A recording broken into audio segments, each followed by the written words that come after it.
evening and thank you for joining us. I'm Diane Marks, a member of the Dayton Bar Association's Social Justice Initiative, chaired by Bonnie Beeman Rice.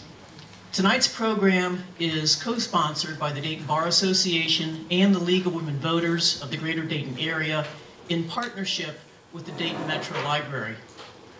The Dayton Bar Association is committed to promoting inclusion, equity, and diversity within the legal profession, justice system, and the wider community. The DVA's Social Justice Initiative, through its subcommittee on civil community conversations, believes that despite our differences, and we know we have many, civil conversations can and must occur.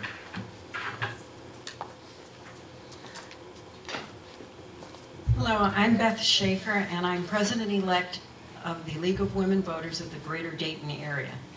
The League of Women Voters is a nonpartisan organization that encourages active and informed participation in government. We also share with the Dayton Bar Association its commitment to diversity, equity, and inclusion.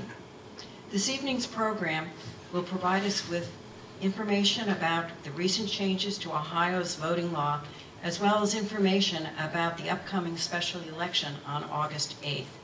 The goal is to have a civil conversation. League members are here to check your voter registration status, help you get registered to vote, and can provide you with absentee ballot request forms. Please note that you must be registered to vote by July 10 for the special election. Early voting starts on July 11. We have passed out index cards that we hope you will use to jot down any questions which you may have during the discussion, and League members will collect them, and hopefully we can get to as many of them as possible. We hope that you will leave informed and eager to vote.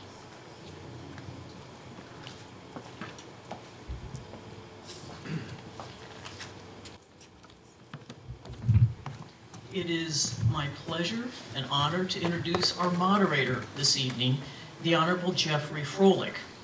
Judge Froelich is a past president of the DBA and has served as a municipal, common pleas, and appellate judge for over 40 years before his retirement as required, coincidentally, by a provision of the Ohio Constitution that was passed by voters and that limits service because of age.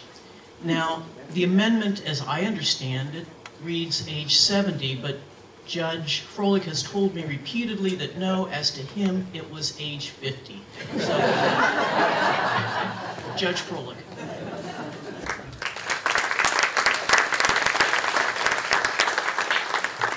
Thank you, Diane. And let me first acknowledge both Beth and Diane, also as former presidents of the Dayton Bar Association. I'm pleased to be here, and I welcome everyone, both here at the library as well as those watching on Facebook, I think it's called. Is that FaceTime? Whatever it is, it's being streamed live. Thank you. Let me introduce our panelists. Tom Roberts is president of the Ohio State Conference of the NAACP, currently serves as advisor to Sinclair Community College's Ohio Fellows Student Leadership Development Program. Tom was a member of the Ohio Senate, representing the 5th District between 2001 and 2009, and a member of the House of Representatives in Ohio, 39th District between 1986 and 2000. We were scheduled to have State Representative Phil Plummer here this evening also, up until about an hour and a half ago, when we got a call saying he was unable to be here. Jeff Rezebeck is an attorney and serves as director of the Montgomery County Board of Elections. He was appointed interim director in February of 21 and a full term in March of 21 and then again in March of 23. Jeff is a member of the Ohio Association of Election Officials and currently serves as trustee and is the co-chair of the Legislative Committee. Russ Joseph, seated to Jeff's left, is the Deputy Director of the Montgomery County Board of Elections since March of 23. Russ brings over 20 years of experience in local government administration, including serving as the Montgomery County Clerk of Courts and the Chief Deputy of the Dayton Municipal Court. Jeff's right, the only attractive person up here, is Jeannie Gross. Jeannie is a licensed social worker and has been practicing in the Miami Valley since 1986, right after elementary school. She has worked mainly with families and children in various capacities with local social service agencies, and now is the mission associate at Westminster Presbyterian Church, who is responsible for their local ID ministry, which she will talk more about. To my right is Gary Lepla. Gary has been an attorney since 1978 and is principal attorney of Lepla and Associates. He's also a former president of the Bar Association, but as well a former president of the Ohio State Bar Association. Currently serves on the executive committee of the NAACP Dayton United, and he is a fellow of the Center for Justice and Democracy in New York. We're going to start talking about House Bill 458, which has made numerous changes to voting in Ohio, including changes in the forms of identification needed to vote in person, early voting hours, and eliminating August elections. Let me start with the Board of Elections, since this is, and we will address the irony you just noticed. We'll start with the people on the ground, boots on the ground. And Director Rezebeck, what's different? What's required for a voter to register in Ohio? Thanks, Judge. At this time, there was. Just take a hold. All right. The slight changes that occurred in the registration, some of it is still the same. It's really easy, actually. It's probably a little bit easier now to register because you can have a free ID when you go up. If you don't have a state ID or a driver's license, you can have a state ID. Right then and there, as you're getting your free state ID, they'll ask if you want to register to vote. They click on a box. It actually comes through the technology of computers. It comes right down to our office, and we are able to input it into the system. But if you're filling out one of the forms, that is the registration form that you would have, you basically just have to put on your last four digits of your Social Security number, or your driver's license number, or the ID, state ID number. That makes it real easy. You used to be able to, and this is the changes, send in a copy of the utility bill or something like that. That has been no longer allowed within that system. They want to have that, basically the number on the photo ID or your Social Security number. And Matt, Deputy Director Joseph, Jeff talked about registration. What's different in the law about voting itself? Thank you, Your Honor. The new law changes some forms of ID that are acceptable when someone comes in to vote. It also mandates that a government-issued photo ID be presented when you're voting. When someone goes in to vote, Ohio law requires the voter to announce their current address and their name and present a valid photo ID that's issued either by the United States government or by the state of Ohio. Our election precinct official will verify that the address announced by the voter actually matches what is in our voter system. In addition, she will verify the photo with the person standing in front of them to make sure that that is the person that should be voting today. What's changed about the check-in process is really two things. The voter must present a valid ID. In the past, you could, as Jeff was saying, with the utility bill for registering, you used to be able to present that as well to vote.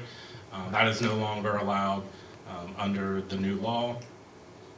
Also, the law changed some of the types of photo IDs that are acceptable. U.S. passports, for example, were not previously acceptable as ID. Now that they are accepted as an ID. One ID that used to be accepted and is no longer accepted is the locally issued Veterans ID that was issued by the Montgomery County Recorder's Office. Recorder McLean started that process, started issuing those IDs a few years ago. Those IDs are no longer available as a valid form of ID for voting.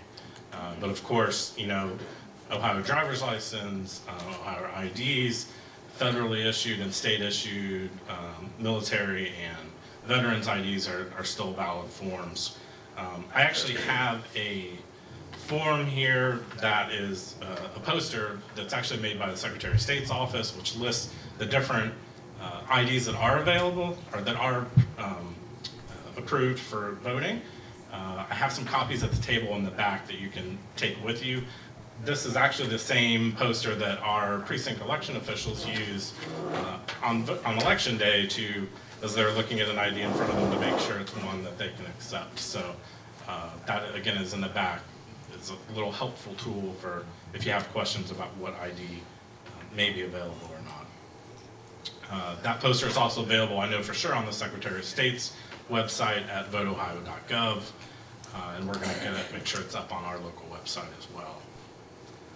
Those are really the two big changes right off the bat as far as actual election day voting and early voting for that matter. Director Rezabek, this coming election, either in August or November, won't be the first time that 458 was in place. Or you've had elections with this new law. That's correct. We had May. May was our first election with this. And what kind of problems or misunderstandings did the public have? What kind of questions or concerns? Well, I would either tout it to the great staff that we have, or that Russ came on at the right moment in time. We really didn't have any issues with any of the implementation 458 from a Montgomery County standpoint. We had already looked at this issue. About 98% of the voting public already use a form of state ID or their driver's license, so we already didn't have that issue. No one really addressed that issue. We did a good job. One of our workers, Peyton Manager, Peyton Clark is her. That would get the voter turnout if you had Peyton Manning. Peyton Manning could be around. I'll just give him a shout out, as I notice I'm a Bills fan. But no, Peyton did a wonderful job on our social media to keep everybody informed. In fact, we learned a lot through this process. There's a way in which you can send an alert out to the community, and we did. And we got, it was over 60,000 hits to the voting public to remind them of when voting is and what the process is and how these IDs will work. So we really did not have many concerns or issues with the implementation of 458. I mean, some of the things with 458, the misconceptions, the semantics, of course, but it didn't eliminate. I know the joke is it eliminated August elections. It didn't. It just limited the number or the reasons why you could have an August election. Specifically, it was limited to when the governor orders an election within a U.S. congressional seat and or fiscal emergency. So we still could always have an August election.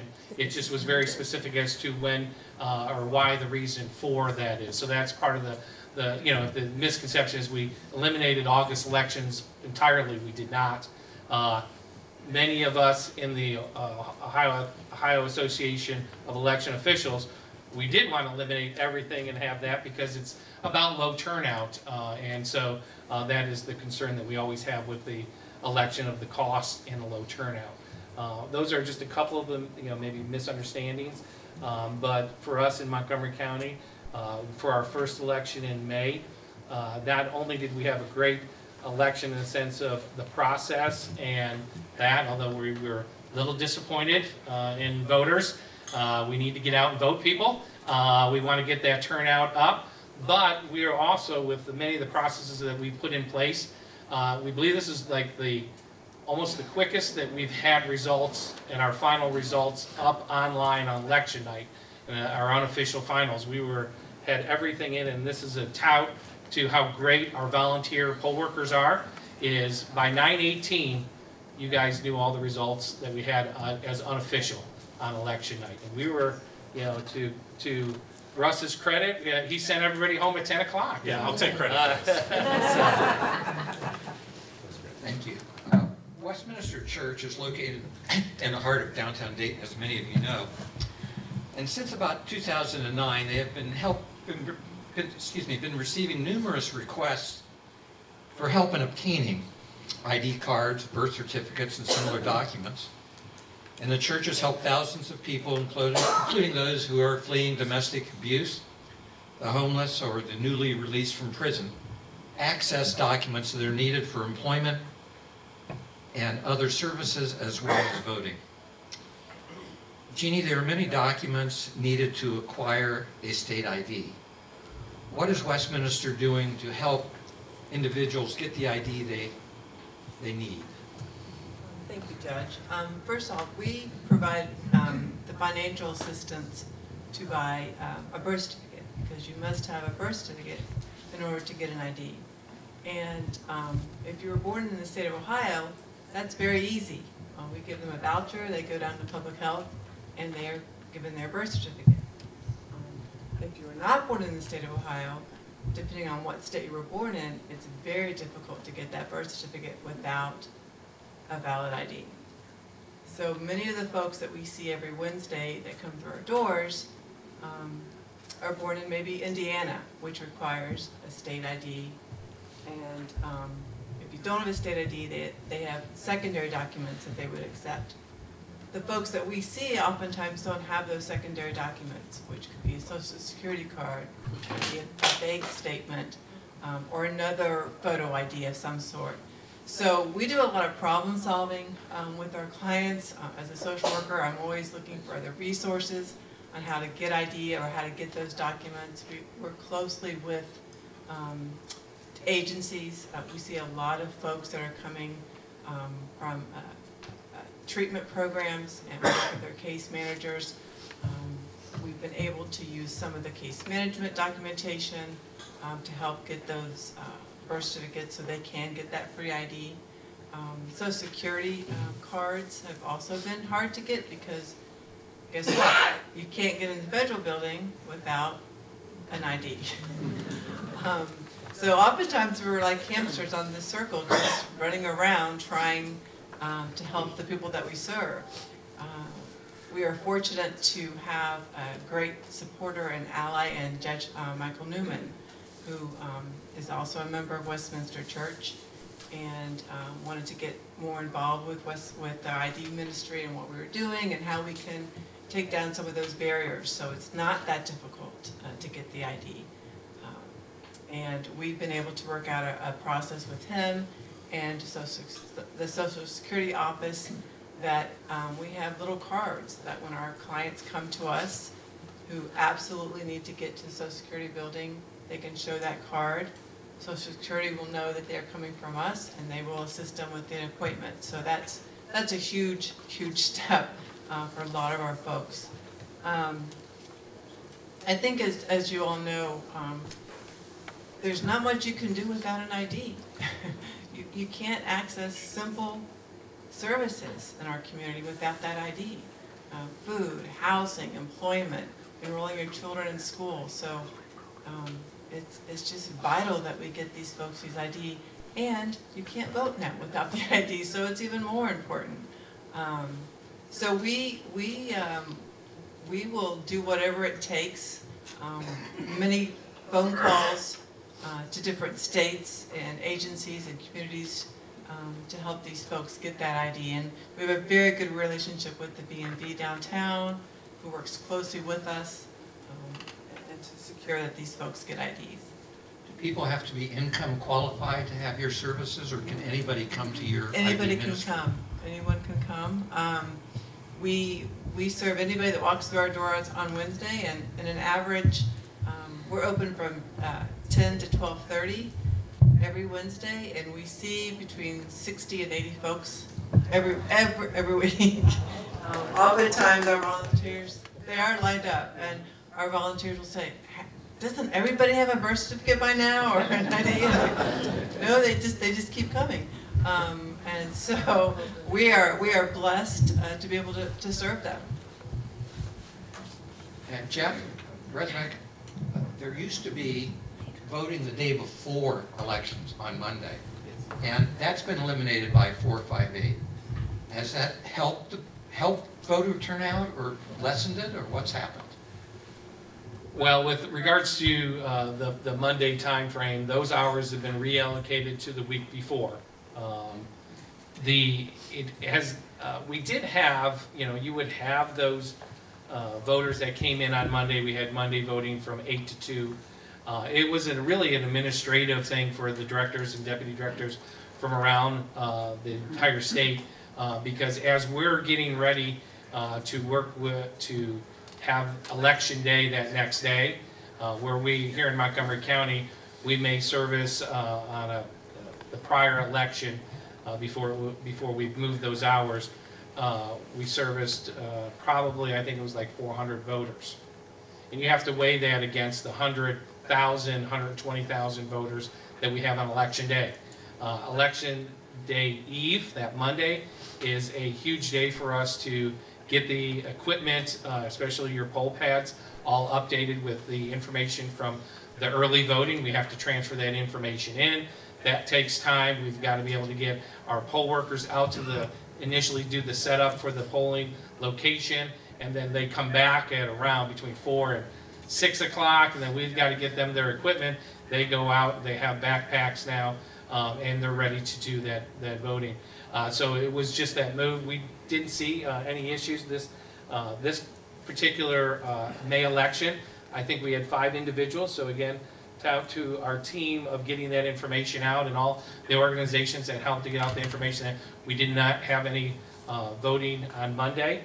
We ended up having, I think, 5 people, or total 5 to 7 people that actually showed up and said, "Oh, okay," and then we told them they would have to vote on election day. I think we actually had more people show up on Tuesday, election day, to the Board of Elections, which we've never had voting in the last 10 years down at the Board of Elections on election day, but they still keep telling us they come down there and vote on election. Can anybody vote at the main Board of Elections, or do they have to go to their polling place? For early voting, so this coming August, from July 11th all the way through that Sunday before, which would be the 5th, 6th of August, that Sunday. He's responsible for counting the votes, don't forget. He just couldn't get the calendar right. 6th. That's why I got the deputy director keeping me honest about that. We have a lot of dates in our heads. But in doing that, anybody can come down to the administration building. Real easy. Park in the garage. We pay for your parking. When you come into the building, real simple. Follow the blue line down to the lower level. They'll take you right into the early voting. Have your ID ready, and then we'll be able to get you through that system. And then real simple, follow the red line out back to the parking garage. Now, confusing to some, the red line stops at the parking garage. Doesn't actually take you back to your car, so remember what level you did park on. So you have blue and red. We have blue and red. That's what we do all the time. Although, as you notice, in my partisan way, I've been blue tonight. And was there a change in either Russ or Jeff? Was there a change in the law regarding early voting and where you can leave your voting, where you can leave your votes, as far as boxes? Yeah, there was a change. We have Dropbox. Most people know that Dropbox is on Vista View Avenue, which is right behind the Board of Elections, the administration building between us and I-75. We were now limited to one Dropbox in the county, and it had to be on the property of the Board of Elections, so it's right there at the Board of Elections. You can, as soon as you get your ballot, if you're doing absentee, it's really important that you get your absentee ballot request form in early. That date has been changed. We've moved that up from Saturday, it was Saturday before election, to now the prior Tuesday before election. So in this particular one, I'll get this date right, August 1st. You have to have the application for your absentee ballot in by August 1st. And it was a real simple reason why people were talking about, well, you're changing that and all that. Well, yeah, because if you, and I just honestly ask people, if you came in on the Saturday before the election, you mailed me, you called in and said, I want an absentee ballot. I have to get that out into the mail on Saturday to you, it has to get to you by Monday, because you have to put it back in the mail on Monday. It was just logistically not going to happen. And we don't want our voters, you know, to have this misconception that it's going to work. We want to make sure it actually does work for the voters. That's why the week before really does help us. But you can drop off your absentee ballot if you don't want to mail it through the post service, or drop it right off at our drop box and that. You can also bring it into the building, into our early voting area. There is a ballot box that you can put that in as well. But those were some of those changes that were real important for us, because we're trying to make sure we get it all in and give the voter as much opportunity. You have 28 days of early voting. You have election day voting. We've expanded those hours in the week prior to the election. On Monday, Wednesday, Thursday, and Friday at 7:30 a.m. to 7:30 p.m. On Tuesday, because of the deadline for the absentee ballot application, it's 7:30 to 8:30. And also that last weekend we have Saturday voting on 8 to 4 and Sunday voting 1 to 5. So those are, you know, we have a tremendous amount of hours. And what you've got to also understand is, not only have we been working now 7 consecutive countywide elections, we're going to be doing 4 in 9 months. Those long hours, there's 30 of us, 28 employees plus Russ and I. It's a little tiring that last week when we're doing 16, 17-hour shifts for 14 straight days. And then we ask our poll workers to do a 15-hour shift on election day. And we can't do it here in Montgomery County without all those volunteers and my staff. But more importantly, the voters, you've got to give your fellow citizens that come out and are defenders of democracy, our poll workers as we like to call them, you've got to give them a huge hand for what they do in this community, because we couldn't do it without them. Thank you. Tom, do you have just talking about 458 now, do you have a perspective on that? Whether it was needed? It's bad law. Okay, any other questions? Let me say, is this on? Let me say this. We have the best boards of election in the nation. There's no question. We have 88 counties and probably 86 excellent boards of elections across the state. And so it's not the board of election.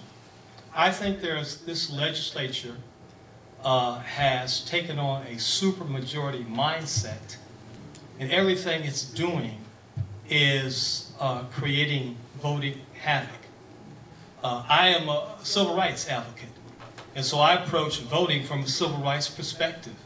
That was Dr. King and our forefathers and sisters were all about. And so for continued taking away things that were easy for us, for example, single form of ID, that's creating problems for some people. You know, some people don't have a driver's license, you know, so you get another form of ID, okay. But I think as the young lady pointed to me, sometimes getting the birth certificate is a challenge. $25 to get a birth certificate. If you don't have that kind of money, you may not get the birth certificate. I can understand the Monday. I can understand that, but anytime you take away rights that people are used to, I think is a concern for me as a civil rights advocate. So it has nothing to do with the Board of Election. It has everything to do with the supermajority mindset of our state assembly. Thank you. Now, it's especially important that citizens are registered and that they vote, and they're registered by July 10, because that's the last time you can register in order to be able to vote in the August 8th election. Ohio has often had some citizens that put referenda on the ballot. And there's state issue number 1 that will affect how that is done and how those initiatives or the referenda are passed. Gary Leplo is going to neutrally explain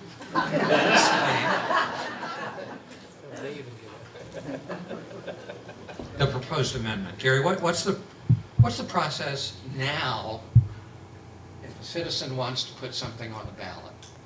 I've been reminded by everybody that this is a civil discourse, and I'm not sure why I'm being told that specifically, but it reminds me of the fact that if you're a trial lawyer, they tell you if you have the facts, argue the facts.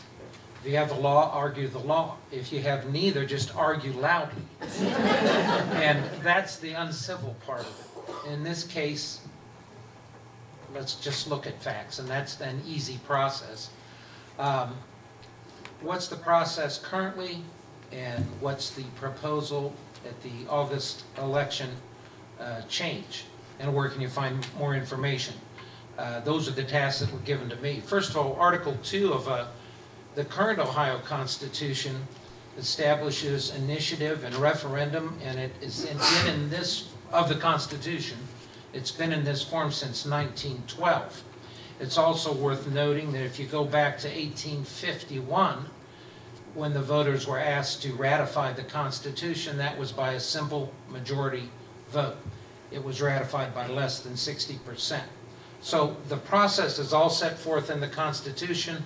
An excellent guide to what we have right now is on the Secretary of State Frank LaRosa's website. And it's 4 pages of all the requirements and how you meet them, and the explanation being very clear and very simple. That's what we have today. The changes, as best described by the Ohio League of Women Voters, include the fact that now you'll be required to produce signatures from all 88 Ohio counties. Previously, it was just 44. You'll require on any initiative petition for the Constitution has to be signed by at least 5% of all eligible voters in each county. Currently, without this amendment, it just has to be 5% of the voters that voted in the last general election. That is a huge difference. Now, there's a cure period. If you're told you don't have enough signatures, and it's a dicey process to turn those in and have them reviewed, if you're told you don't have enough, you get 10 days to fix that. That's going to be eliminated.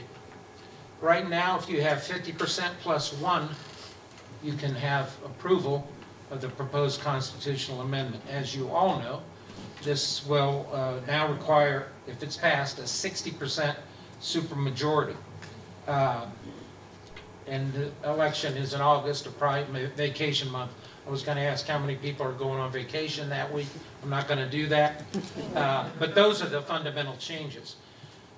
Ohio has a ballot board, which it's 3 Republicans and 2 Democrats. They approve the language that actually goes on the ballot for this proposed state issue 1, which was proposed by joint resolution of the General Assembly. Its heading is, under the approved language, which was approved by a 3-2 vote, the proposed amendment is for elevating the standards to qualify for and to pass any constitutional amendment. A majority yes vote is needed to pass this constitutional amendment. However, as the ballot language shows, the proposed amendment would require that any proposed amendment receive the approval of at least 60% of all eligible voters. So 40.01% can control the outcome of that under that amendment if it's passed. The change of the 5% of all eligible voters as opposed to voters in a prior election is mentioned. So that's what's going to be on the ballot, and that's the fundamental change. Other states have tried this same process, and it's instructive as to what we face here in Ohio. In Arkansas, in 2018, voters overwhelmingly approved a ballot measure which raised minimum wage. 2 years later, they approved a ballot measure that set term limits for state legislators. Immediately in the aftermath of that, the legislature set forth a legislative amendment, a constitutional amendment, that would tighten the rules for initiative campaigns, which failed. 2022, the legislature tried again, this time shooting at the same 60% target. The amendment failed, gaining only 41% of the vote. That 41% of the vote would be enough to control a constitutional amendment in other settings. South Dakota, November 22, citizens initiated a petition that would expand Medicaid eligibility for the November election. The legislature set a June election to increase that threshold to 60%, just like Ohio. That 60% amendment failed by a 2-to-1 margin, and the Medicaid expansion passed in November, with 56% of the vote would not have passed had the 60% been successful. Most recently, this year, Missouri considered legislation which would require a 57% majority, but it stalled in the legislature, it lost steam, and it was never taken up. And the comments from the majority party there are now that there's no stopping a reproductive rights amendment coming in 2024. Who supports this and what commentary exists? The Ohio ballot measure in State Issue 1 is supported by the National Federation of Independent Businesses, by the Ohio Restaurant Association, which coincidentally, according to their website, has at least 3 local restaurant operators on their executive committee, the Ohio Hotel and Lodging Association, the Ohio Chamber of Commerce, Ohio Right to Life, and the Buckeye Firearms Association. Additionally, Richard Uheim, an Illinois businessman, has donated in excess of $1 million in support of the 60% amendment. In terms of endorsements and commentary, 4 past governors, 2 Republicans, 2 Democrats, Dick Celeste, Bob Taft, Ted Strickland, John Kasich, all joined together to attack the 60% requirement and urge it not to pass. 5 Ohio attorneys general, Republicans Betty Montgomery and Jim Petro, Democrats Richard Cordray, Lee Fisher, and Nancy Rogers, said that the amendment would discard a commitment to majority rule that's been part of our Ohio Constitution since 1912. Sarah Walker is a national advocate for the Ballot Initiative Strategy Center. She comments that everybody's watching Ohio because what happens here will send a strong message one way or another, because this is proposed draft legislation that circulates by majority parties in other parts of the country. In support of the proposed amendment, State Representative Brian Stewart of Pickaway County, who along with the Secretary of State of Ohio were the major proponents, he said that the reason this measure is needed is to, quote, head off left-wing policy, which is out of step with Ohio, as quoted in the Cleveland Plain Dealer. The Secretary of State, Frank LaRose, was asked repeatedly if there was any connection between the August 60% election and the reproductive rights issue anticipated to go on the ballot in November, and on at least 6 occasions said no. Yesterday, according to the Cincinnati Enquirer and other statewide newspapers, Ms. LaRose was seen on video at a closed meeting that somebody taped, saying that this amendment is 100% about keeping a radical pro-abortion amendment out of our Constitution. I thought maybe that was a misquote, and I watched the video, that's what he said. Gary, before you advocate for my side. Just the facts, just the facts. Sure. And including the Cleveland Metropolitan Bar Association, which stepped up and strongly criticized this. What about the fact that some people argue, and there's about 10 states in the country that already have a process that requires more than 60% to amend the state constitution. That the voters, we have a legislature to pass the regular laws, and a supermajority should be required to change the Constitution, which is the basic part of Ohio's laws, rather than just lobbyists coming in from other places or the whim of the 50% plus one. Tom, what's your perspective on issue 1? Thank you, Judge. Reality sets in. And of the 20 amendments made to the Ohio Constitution since the turn of the century, 3/4 were proposed by the state lawmakers. Since 2000, 16 led citizens initiatives, only 5 have passed. The Ohio General Assembly has put forward 17 amendments. 15 have passed. 2 citizens-led initiatives passed by less than 60%. From 1912 to 2000, the Ohio General Assembly proposed 141 amendments. 94 passed, 47 failed. The Voters Initiative proposed 53 amendments. 53 have passed, 39 have failed. The facts tell me that the amendments to our Constitution are coming from members of the General Assembly. The facts are telling me that when the Citizens Initiative are put forward, they lose by 25% or less, 23%. The facts tell me that we need to be more concerned about citizens' rights, because those measures that have passed have been about jobs, have been about security for citizens, have been about term limits. And so for me, I think we need to look at the facts. We need to see, I think as Attorney Lepler was pointing out, this has less to do with what's going on in Ohio and more to do with what is a national agenda, where several states, Arizona, Arkansas, North Dakota, and others have proposed these laws because of a national agenda. The bottom line is Ohio and its citizens have been very frugal in how we change our Constitution. So I think voters need to look at that. They need to understand that this is not about what's happening in Ohio.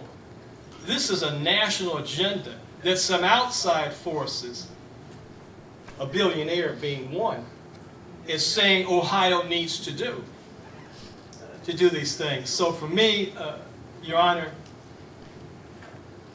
one of our students said to me when we were talking about this, it's like the losing team going home with the championship trophy. The championship trophy. 41% is now telling the majority this is what should happen in the state of Ohio. I would be, the NAACP is nonpartisan. We take a position on issues, and one of our leaders, who we all remember, Julian Bond, said, we have no permanent friends, no permanent enemies, but permanent issues. We are for citizens' majority rule. We're for citizens making decisions about what goes in their life. So we would be a no on issue 1.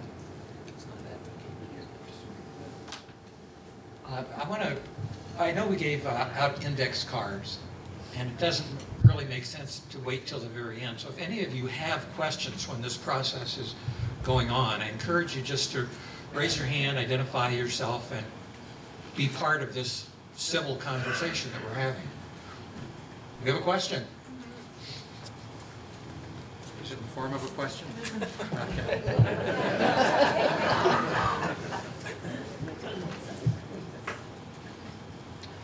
The question is, why are we having the August special election for this issue? Why not save it for the November election when a lot more people vote and they're able to address the issue?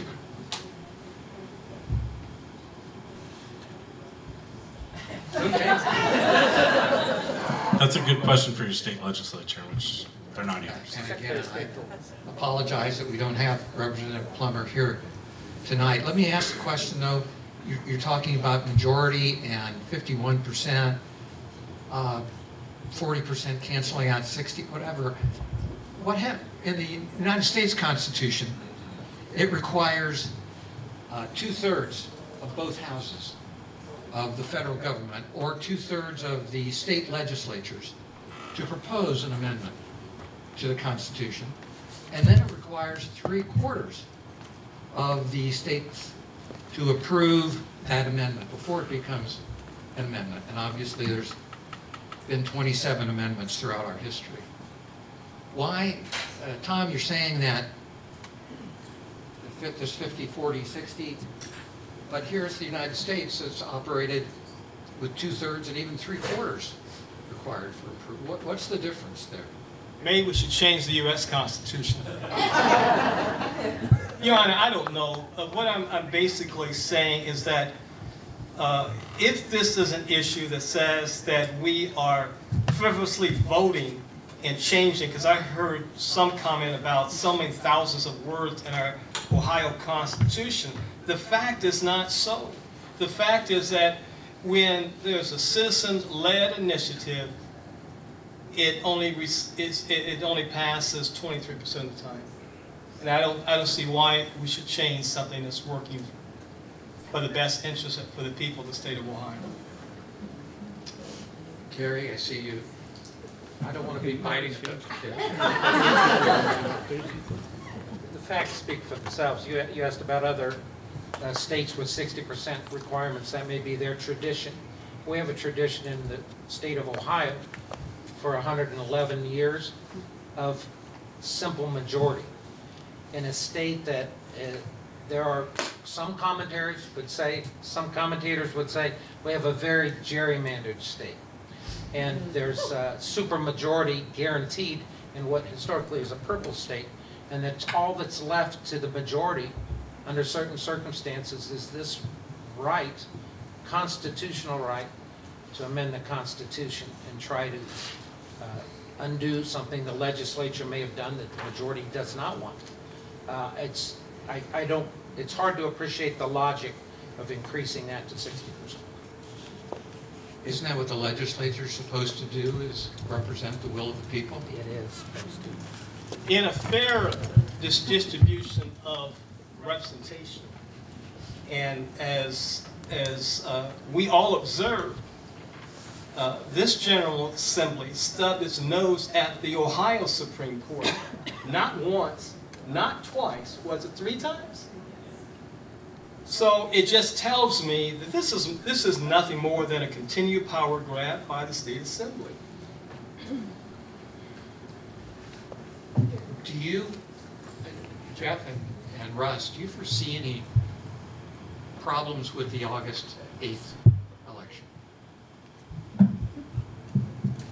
No, the Montgomery County, with the team that we have in our office and the great citizens of Montgomery County that volunteer their time, even though we do give them they get good pay. They get $120 for the whole day, and I know they use that money well. But is that taxable? Oh yeah. Talk to a tax attorney. No, but we will be ready, for this election, and we're addressing the many issues on security, not only on physical security but cybersecurity. We're doing a lot of things to make sure, not only of course for August, but for the upcoming November and 24, that we're really looking out for the voters and our staff. And I don't foresee anything. We have great partners throughout the county. The county sheriff's office is always assisting us throughout that day. All the townships and the city police departments are ready to assist us in anything. And again, I always go back to it. The citizens of Montgomery County step up, and as you heard, and when I first got into being the director, I heard about Montgomery County. We do the elections well, and we're really good at it. That's not true. We're great at it. We are absolutely the #1 county in the state of how much we're doing. We are at the forefront of ballot security. We did things this past election with your ballot. Maybe some of you didn't, if you didn't do an absentee ballot. We are doing some really unique things with security on that, and we're trying to roll out, we're working with a vendor, but we're trying to roll out so that you can not only track when you ask for your ballot, for an absentee ballot, but then you can track it when it starts to come back in through the Postal Service, or we get it through our Dropbox, or through turn it in the office. You'll be able to track it and get if you opt in, get text messages or an email. We're at the forefront here in Ohio to do that for you. So we have a great team. We continue to do that, and that great team wasn't just made this year. It has been built on what this Montgomery County Board of Elections and our county commissioners and our county administrator have already been doing for years and years and years. One of the things, and I'll end with this, is that today I was in a couple different counties, did an interview up in Columbus. What's amazing that I hear all the time is how directors and deputy directors of their Board of Elections are fighting with their county commissioners about getting simple things. Here in Montgomery County, that county administration building, although we all come from maybe different political parties, different points of view, number one on everybody's mind is to make sure we have an excellent election. And from all the way from the top of our county administrator to our newest employee at the Board of Elections, we make sure it happens. So we're very blessed to be here in Montgomery County, and I'm blessed to be with the team I have and the county commissioners we have. Is there anything, Jeff or Russ, that citizens can do to help with it? Do you need more volunteers? Yeah, thanks for the lead-in, Your Honor. Yeah, I was just going to add on to what Jeff was saying. August, as you mentioned, is a very busy month for people, not only for individuals who are going on vacation, but churches who are having summer camps and schools, doing massive cleanings, getting ready for the kids to come back in. So our folks at the board are working hard to identify some voting locations temporarily for the August election. If your polling precinct is going to be moved, you'll get a notice in the mail from us that that's going to happen. But for individuals wanting to help, we're always looking for precinct election officials.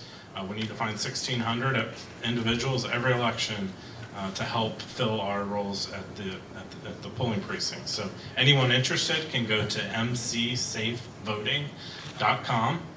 There's information there about how to apply to be a precinct election official.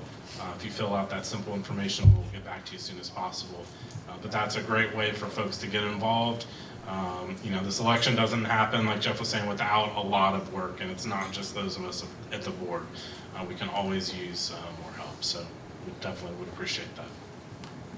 One question, you mentioned, Jeff and Russ, about the one single drop box, which was a change in the law.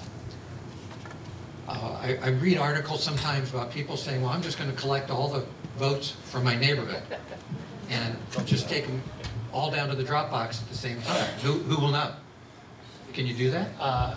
You cannot. You can take your close relative, your parents' ballot down, your wife, your kids if they're 18 and older.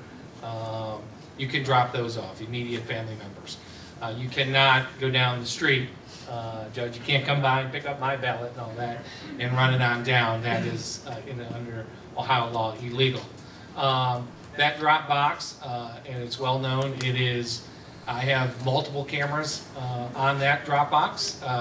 In fact, if you were to come down to my office, when my computer boots up in the morning, I get that lovely view of that drop box, and I can review the entire day, which we do, making sure that things are not going wrong in that. And I will say, I could probably say this, my cybersecurity team will start to get a little nervous when I start talking about this, but we have one of the, it's high resolution. It's a pretty good camera, so we can see the driver's license or the license plate and/or faces pretty good. And then, of course, we use the cameras around the entire building to monitor to make sure it's safe. And that is not only just because of a ballot coming in; it's also for voter safety as well. We are very cautious and understanding to make sure voters feel comfortable not only coming down to the Board of Elections and using the drop box, coming to our early vote center in the administration building, or going to their polling location. We will make sure the voters feel safe and secure, and our teams are ready to address that. But with the drop box, you drop yours own in, or your wife's, and your spouse's in there, your partner. That's the limit to it. Make sure you're not doing any more than that, or they'll have to come see you when you're visiting judge. Some questions, Chris? Or I'll just introduce you, and you can take it from there. Let me introduce you to the Executive Director of the League of Women Voters of the Greater Dayton Area, Chris Corbin. Chris.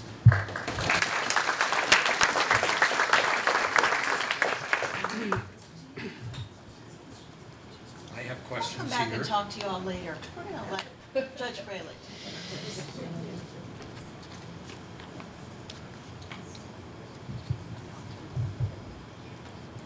What if you don't have a federal ID? Is that the What are question? the benefits of federal ID for public officials? Okay, Jenny, what's the difference with a federal ID versus some other kind? Federal ID would allow you to fly in the United States. It would allow you to get onto military bases, get into the federal building. Most of the clients that all of the clients that I see, they do not get the federal, they get the standard ID. That's the one that we can produce the documents for. But that's the biggest difference is with the federal ID, you're able to access, you're able to fly in the United States, basically. Jeff or Russ, what's the process for a college student? Either someone that is here at, say, UD, or someone that lives here, I'm kind of answering the question, someone that was born here and until they went to college, now they're in another state. Can they still vote in Ohio? So I'll take the easier one first, and I'll maybe get the hard one to Russ now. The easiest one is you're a resident of Montgomery County. You, for some reason, in the area, you didn't choose to go to UD or go to Wright State or go to Sinclair. You chose to go somewhere else. Easiest thing to do is before the deadline of asking for an absentee ballot is to fill that form out. You actually put in, there's a spot where you put your current address or where you're living, but there's also a mailing address. We'll mail that ballot right to you at your dorm, wherever you are. We do the same thing for overseas individuals or our military voters that we send it out to them. But for the college student, we just send it to your whatever address you give us, we mail it out to them. You just have to get it in, and it has to be postmarked the day before the election. So on that Monday, it has to have that postmark, and then we have to receive it 4 days after the election. The other one is a little bit trickier, is if you have a student who's coming into the county, living at the university, and wants to vote in Ohio. Well, now they have to register as an Ohio voter. You have to get an Ohio ID because now you're a resident of the state of Ohio. And then you can do a couple things. You can come down and early vote. You can also ask for an absentee, or you can, we'll send you a notice as to where your polling location is. Sometimes it's difficult because there's students that want to come in, they want to participate, but they still want to keep their residence in their state, and if it's a different state. Now, the example also could be as if you are from Cleveland and going to the university, you would just basically do your absentee ballot request to your home Board of Elections, and they'll send that ballot right to you, and then you just mail it right back to them. What's a provisional ballot, and how are those handled by the Board of Elections? How many people believe a provisional ballot counts? All hands should go up. All provisional ballots, if they are filled out properly in the sense that you're a registered person, like I think in the last election, like 82% of our provisional ballots that didn't count, 82% of them was because people weren't even registered here in the state of Ohio. So that's not on us. But a lot of times what a provisional ballot is I see Judge Gorman out there, who's one of our newest board members. They recently had a residence change, and so now I know that they moved within the same precinct. But you say they moved outside the precinct, and you just did it 2 weeks before the election. Well, you're going to go to find out. You're going to contact the Board of Elections, or as Russ said, get on our mcsafevoting.com website. You're going to put in your name, put in your address, your new address, and see where your polling location is. You're going to go to that polling location. They're going to say, oh, you moved? Okay. you're going to go over to provisional. We'll fill out that form, the provisional form for you, which can act as a new registration or an updated registration form. That goes in there. We double check that you're previously registered. We go through the whole mechanism of verifying all that information, and the ballot counts. Work with our poll workers, because sometimes they get, they have to understand the process. One of the things that we did great this past election, which really reduced our provisional, receiving provisional ballots. We actually, more people got to vote on the regular thing. We had a provisional hotline for our poll workers or our supervisors at the polling, and they were able to call down to us, worked it right through the process, and saved a lot of people the aggravation of dealing with it and the frustration. But please be understanding that just because you do a provisional ballot doesn't mean anything, it doesn't mean anything, you did anything wrong. It's just the way our system works. We want to make sure your ballot counts, and that's one way to do it. And as I said, they really do almost all count. Make sure you sign it and put your birthday though. And to follow up on Jeff's, the important thing is to, if you've recently moved, to go where your new current address says you should vote. That's the important thing. If you go there, vote provisional, and you're already registered in the county, it's going to count.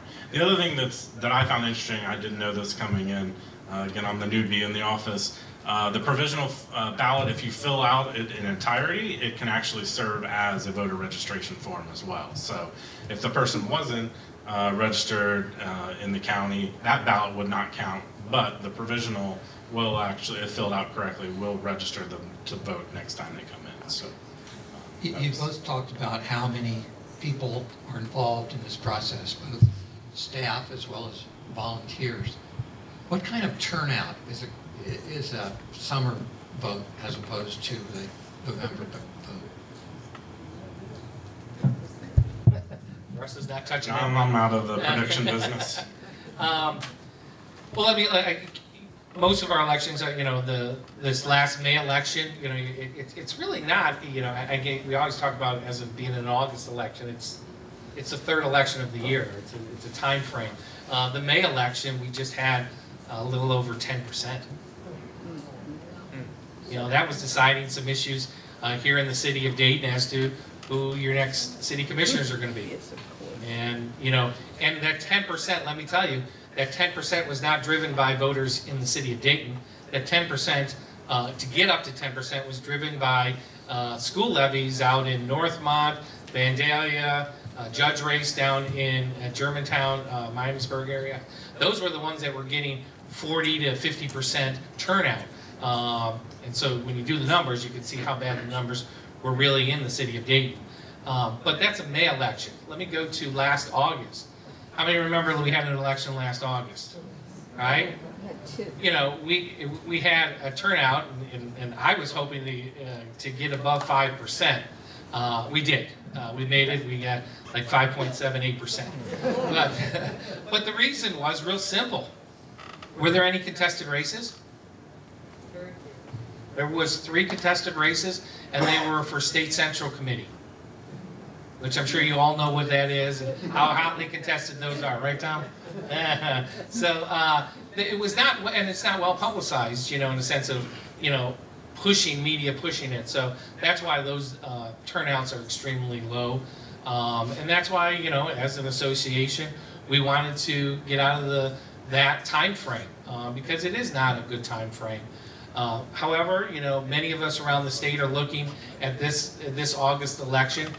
People are saying between 20 and 30% as a possibility. And why is that? Because teams from both sides, many outside of the state of Ohio, whether you're for or against it, are pumping money into the state, and you're going to see a lot of commercials and all of that. That's all going to happen. That's going to drive up turnout. For us at the Board of Elections, we would ask each and every voter to come out for each and every election.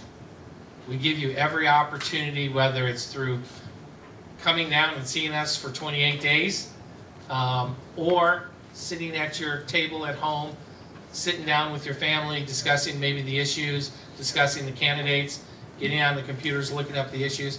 That's a great way on absentee to do it.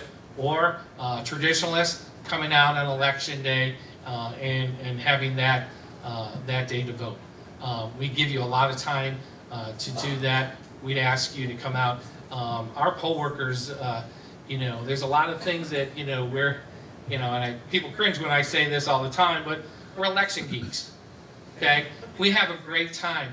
When a new voter comes in our early vote center, first-time voter, our workers go crazy. They start cheering, of course, the young student or the young person's embarrassed and all that, but we're excited. I mean, I can tell you a story that was so moving. This is I was just what was called a rover at the time, running around the northeast quadrant of the night of Montgomery County, and this is up at the Vandalia High School.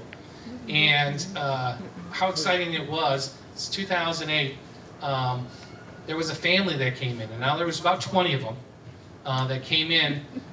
Grandma, who was some 90 years old, from China. This was her first time to vote. And they were excited. The students around the school that just were walking through and all that, they got excited. Everyone was cheering for this young lady to cast her first ballot as a U.S. citizen. Now, the funny thing that happened is, I think some of her family, whoever she voted for, they kind of groaned a little bit. I don't know what happened, but they were all excited for her, and it was just a great event. This is what happens throughout the county. It happens down at the county administration building. We always encourage, bring your kids down to vote. We've got coloring books. We've got future voter stickers for them. There's a lot of things we want to do engagement-wise. It's up to that voter to really get out and have that experience and really enjoy that day of whatever day you decide on how to vote. What sort of expense is involved in It's a really bad question today. At 2:30, the Senate budget came out, and I will have to be very cautious of how I speak about that budget for the upcoming August election. We're just disappointed in what was out there. To put out an election here in Montgomery County, we have 300 and, correct me on these numbers, make sure I get them right, Russ, 381 precincts. We have 144 polling locations throughout the entire county. To get that all wrapped up, we usually hire anywhere from 10 to 15 seasonals, plus the 30 of us.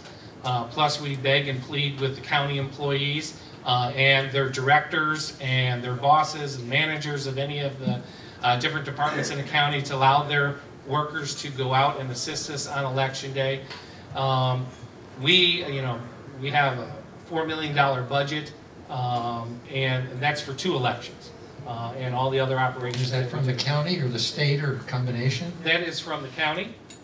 However, when they throw these additional things in, this August election, like last August election, was paid for by the state.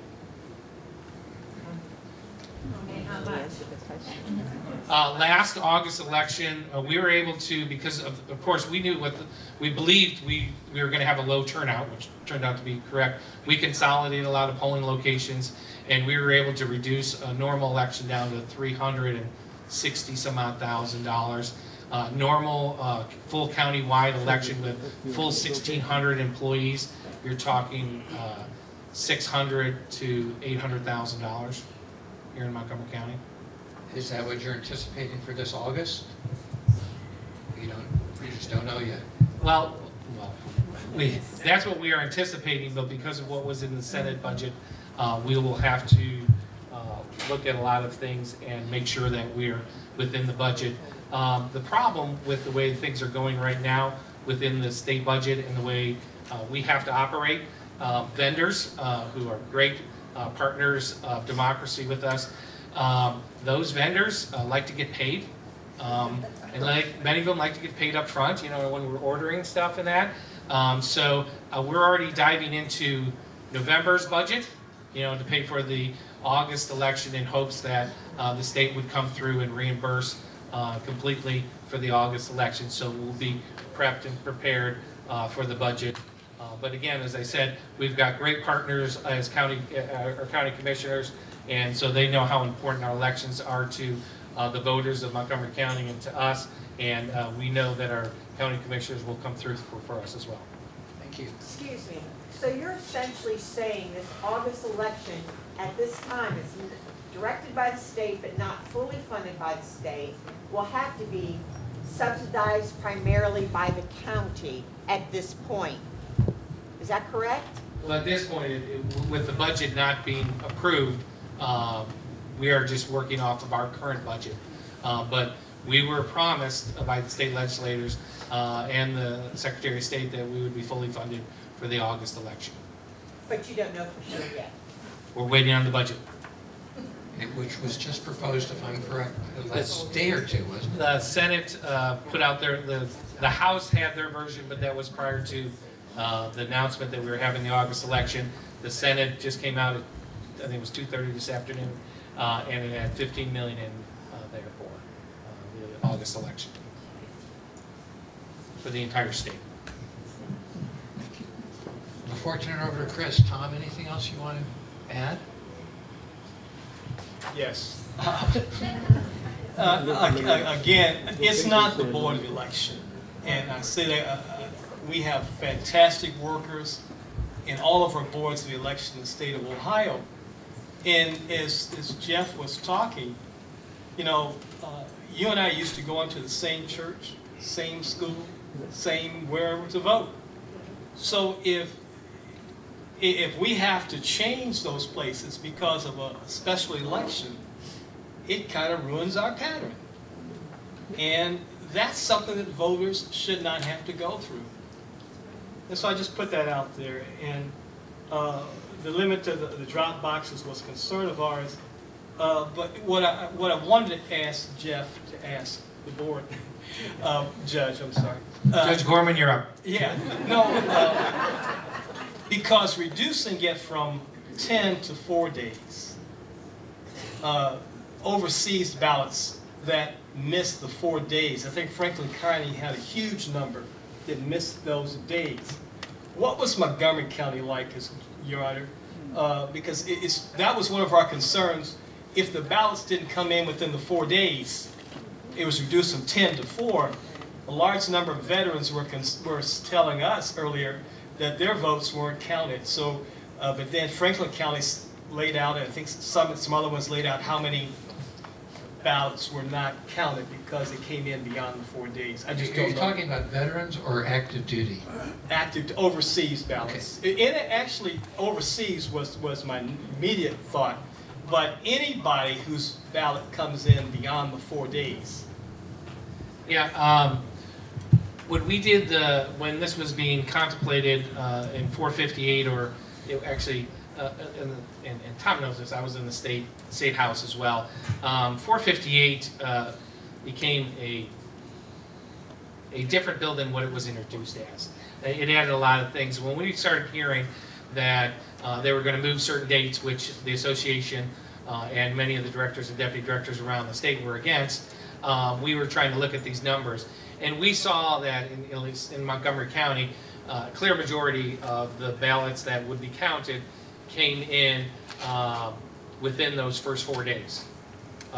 There was very few. Most of those that come in after that 4 day also are beyond the election day, the day before the election postmark.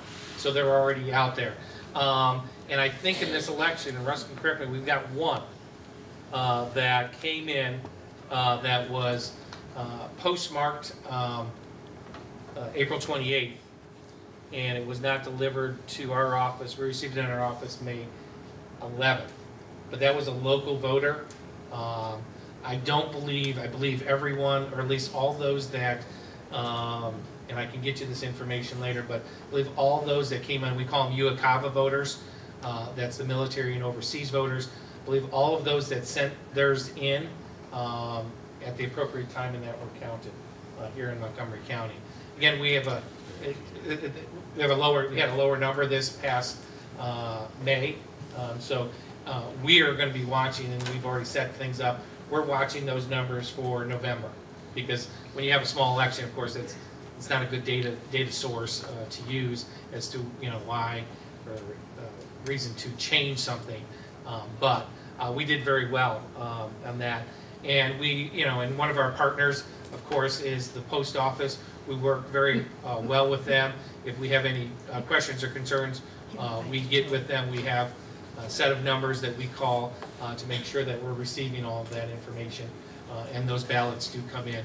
And our team is now well versed to make sure that when it's in the mail, we get it, we start processing it right away to make sure we are in compliance with all the directives from the Secretary of State. And Jeannie, are you seeing more people show up who want to vote? I haven't seen a huge change. I mean, it's consistent every week, and having the IDs being free, that's wonderful. But there's still the problem of getting that ID. So even though they're free, I guess it does help our budget, which allows us to help more people. There's still issues just to get the ID, but I haven't seen an increase or decrease. It's steady. It's really steady. Gary, any thoughts on how the voter turnout can be increased? Well, things are not okay. Things are not okay in Ohio. If civility means you nod and smile and say everything's okay, we can't be civil. We're being civil, but the facts are the facts. Things are not okay in Ohio.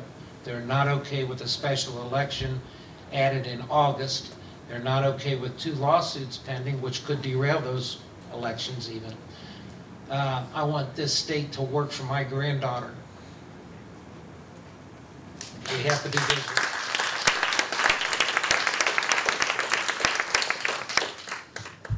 Now it's my pleasure to introduce Chris Corbett, the Executive Director of Legal and Voters in the Greater Dayton area.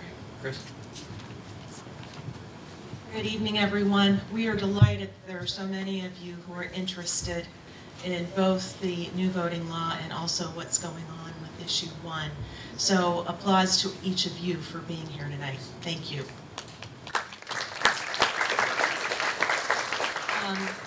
I want to also thank Judge Freilich, Beth Schaefer, Diane Marks, Tom Roberts, Director Rezebeck, Deputy Director Joseph, Jenny Gross, and Gary Lepla for being here tonight and giving us the information that we needed to move forward over the next few weeks.